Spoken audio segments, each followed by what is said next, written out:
Welcome back to the channel, everyone. I'm Andy, and today we're going to be reviewing Wizard with a Gun. Wizard with a Gun is a sandbox survival game where you can go it solo or play with a friend in co-op. The core gameplay loop is explore and collect resources, fight enemies, collect arcane and gears, return to the tower to store resources or the gears, build crafting stations, decorate with furniture, craft, all the good stuff, then rewind time at the necromancer's wheel, head back out until you collect enough gears to unlock the rider for that specific biome, and then defeat said rider, and then rinse and repeat. Did you get all that? Okay, alright. In Wizard with a Gun, chaos reigns. But guess what? You're here to fight back the chaos and restore a broken world with a gun. Or guns, you know. There's more than one gun. Just that's what I'm saying. This game is definitely has some roguelike elements. So roguelite? Is that what it is? Anyways. What's crazy is I don't always enjoy those type of games. So I wasn't a huge fan of games like Hades or Dead Cells or Atomic Crops. But when a game clicks, it just clicks for me. First off, I really enjoy crafting and building games. So there is plenty to keep you busy trying to figure out how to craft everything possible in this game. Your first objective would be to start figuring out what benches that you'll need to, start said crafting. You'll need to craft ammo, you'll need to research ammo, craft consumables, store those resources, store your arcane, and even learn how to build floor pieces so you can move about in your tower. That's pretty easy getting started, just gather a little bit of wood. Space will be limited in the beginning in your tower, but don't fret. Like I said, a little bit of wood gathering, and you'll have all the space for activities. Look at all this floor space. You do aerobics in here. So many activities. Do step class. It's making my head spin how many activities we can do. While you want to spend as much time in the Shatter as possible, that's where you go out to discover each biome and fight the riders and stuff, you won't be able to. Once you reset the time at the wheel and enter the Shatter, a 5-minute timer starts. This is the time you'll have before all hell breaks loose. You can add on to the said timer by defeating chaos spawns. I think the lesser ones give you like 30 seconds, while the bigger spawns give you like 3 minutes, tacked on to, whatever is the time that you have remaining. It's a fine line to work with, but the objective is always to get in, get what you need, and get out by finding the portal gates that are around the map. If you can't make it out in time, don't panic. Yes, things get a little crazy with more baddies popping up everywhere and a rain of chaos coming down from the sky, destroying the world around you. However, keep moving, look for the gate, and you'll be fine. If you just happen to die, you will lose everything in your pack, so you want to try and avoid that. What can make it difficult while in the Shatter is that you'll want to discover as much as possible while you're out there. So, you're trying to, for instance, like each new biome will provide new resources, new building pieces, new enemies, etc. And you have to scan these with your first edition book in order for it to be considered as discovered. So, with time against you and trying to scan an enemy that wants to kill you, or whatever you're trying to scan if enemies are around, this can make it a difficult task to get done. So I would say save those runs separately for when you don't want to carry a bunch of stuff on you and everything like that. Because you're also going to discover NPCs that will help you get better potions, better guns, or help guide you along the way. The timer doesn't stop either whenever you're interacting with the NPCs, so you need to plan accordingly. Just FYI, everything is random, so each time you go into this shatter, things will be in different places and stuff. So good luck! Now that you have your resources gathered, wood, stone, metals, plants, chaos tentacles, all that good stuff, you can start your crafting. Each gun can be loaded with 2 types of bullets. There are plenty of bullet types such as destruction, shocking, poison, and so on. Each bullet type can also be modified by attaching 2 different buffs. For instance, you can get some extra critical chance added, a slower cooldown to your guns, or extra damage, extra damage area, stuff like that. This is really important when it comes to what bullet type you're using as well. Some can cause extra shock damage, so that would be beneficial when you're using that type of bullets. You can also mix bullet types such as oil bullets that will help whenever you have like fire bullets equipped. That'll set them ablaze and stuff. And trust me when I say you can cause some major chaos of your own once you figure out what works well together. I admit I wasn't utilizing this in the beginning, and I eventually started to suffer for it. So you want to kind of just play around with that for a little bit. You'll also need certain resources to unlock these buffs, so it's recommended to look at them and perhaps even pin them as you need it. Just know that crafting items such as ammo and consumables, they don't cost a ton of resources. Yes, the higher tier ammo will require you to smelt some iron bars or different types of metals, but in the beginning, once you get a few chests of resources, you should be pretty good. A single piece of wood will craft you 100 rounds of destruction bullets. So, you see what I'm saying there? You don't have to stockpile a whole lot of resources. Now, let's talk about getting those gears. When you're ready, you'll want to discover where to find the gears on your map. Yes, you'll have a map, and you can even find an NPC it's just like this little dude that's got like a spyglass thing. Anyways, that'll help you discover more things that are on your map. Make your way to the enemy and defeat them to obtain a gear piece. Then you take that said gear piece back to the wheel and plug it in. Repeat this process until you open the bottom part of the wheel, and that's when you unlock the boss fight, or the rider as they are called.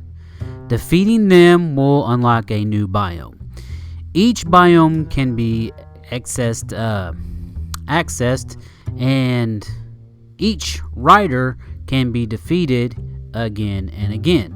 So you can go back to each biome, go through them, defeat all the enemies and stuff again and again, all you want to collect more stuff. This will also unlock more areas of your tower as you do this, allowing you to not only get more space, but more things to discover as well. It's mainly like cosmetic stuff. Speaking of cosmetic stuff, you can build a sewing bench that will not only let you craft different kinds of gear, cosmetics, but will also allow you to buff those as well. So you can attach things such as like health regen or more overall health. Another admission, I probably should have paid more attention to that as well and utilize this because it does help as you progress in the game. this brings me to how the game looks and plays. First off, the game looks fantastic. Each biome is like another world. The swamps, they'll kick your butt with poisonous swamp water, and the frozen lands, they'll freeze you to death. The desert will burn you up, all while you make your trek across these dangerous lands. They just keep getting, dangerous. More dangerous? That's what, more dangerous? Yeah. They are very well put together, and again, will be different with each new venture into the Shatter. The variety of the enemies is pretty decent, and they change somewhat with each new biome, and the boss fights are absolutely killer. Compact and tough, but killer. And these are the riders that I'm talking about. Furniture pieces, resources, benches, building pieces, and everything in between. They just look fantastic. They look so stinking good. I didn't spend as much time as I wanted placing building items, but that's what I'm going to work on with my next co-op run, hopefully.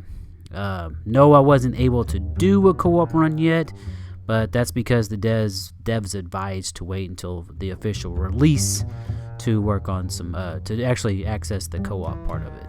So that's what I'm probably going to be doing, hopefully soon. That brings me to the controls, and probably the only gripe that I have with the game. I didn't really enjoy how they felt when you were looking around, per se. You kind of had to be real, like for instance, you kind of had to be right on top of the chest to access it when it was around other things. Why? Well, I mean, each chest they can automatically be accessed when using a bench if the chest is right up against it. I mean, it has to be it has to be really, really close to the bench for it to work. I would have liked to have had a tad more range on the chests. That way, you didn't have to put them so close, bunched up together. The gameplay overall works really well until entering like a new area or when there are a ton of things happening on the screen. This is where you kind of run into a few little hiccups. It's nothing major or lasting, but the game will slow down a tad, and you'll have some frame rate issues.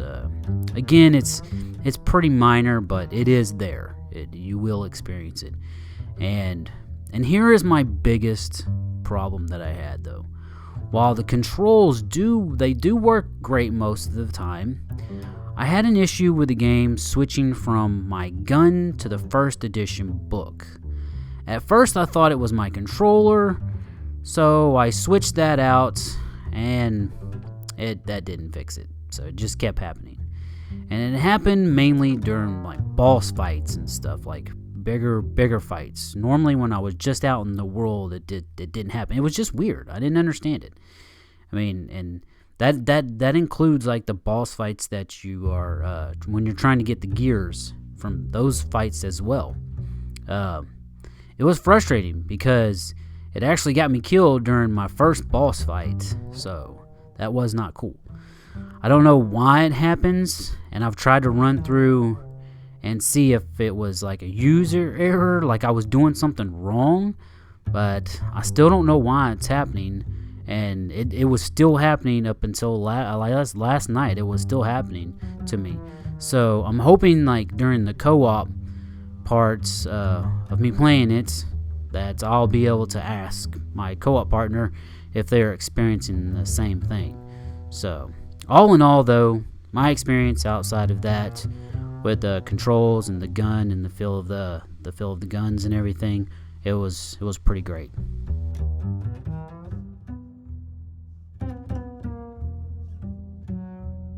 When it comes to an inventory / building management game with some roguelike elements, right? Yeah. Wizard with a Gun is fantastic. I've put so many hours into this game in such a short period of time that It's borderline absurd because, yes, this game is addictive. The crafting ammo, researching, building, it's all way more involved than I ever imagined it was going to be. I was not expecting this level of crafting. It's quite impressive, to be honest. I do wish there was another way to gather resources other than just like punching a tree or using your gun for everything, but the cost of resources is so minimal for, especially in the beginning, that it's just really not that big of a deal. I mean, actually, I'm kind of being a little picky, so it's whatever. Smiley face emoji. The way you can buff your ammo and even the amounts of different types of ammo is just absolutely awesome. Mixing and matching to become a powerful gun-toting wizard, it was too much fun. The enemies, along with the ever-crumbling world around you, is built with incredible detail. Never was I ever like, not this again. No, I don't want to do this again. I mean, it's just, everything is just so really cool to look at that you won't care going back and fighting the old bosses and stuff. The guns, they have actual impact, and they become crazy powerful as you go. So that was like a total bonus for me. I don't like when you're upgrading weapons and stuff and it just feels bland. Yeah, that is not the case here though, trust me.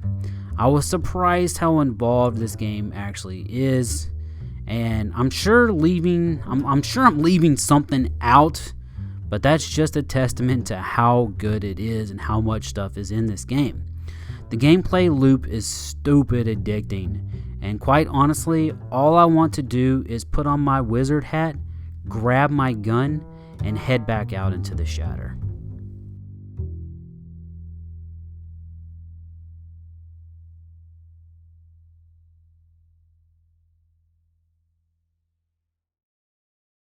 Thank you so much for watching this review.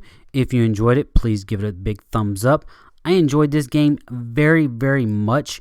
Probably would have scored it just a tad bit higher if there wasn't issues with the controls going on, because this game is fantastic. I loved it. I absolutely loved it. This has been one of my favorite games this year. It is so cool. It is a lot of fun to play. I've been talking to my friends about it and everything, and trying to get some co-op action going on with it. So I don't know if you hear anybody say anything negative about it. I would just look around a lot more and see what more people are saying about the game, because it's fun. I had so much fun playing this game. The biomes and the character detail and stuff and everything is a lot of fun, and all the ammo and all the stuff that you can mix and match with your weapons and all that and everything is really cool. So they put a lot of work into this game. I was really impressed with it. Had a great time. So again, if you enjoyed this review, please give it a thumbs up. Share with your gaming friends if you liked it that much. And I would appreciate it greatly. And guess what? Until next time, I'll see you in the next video.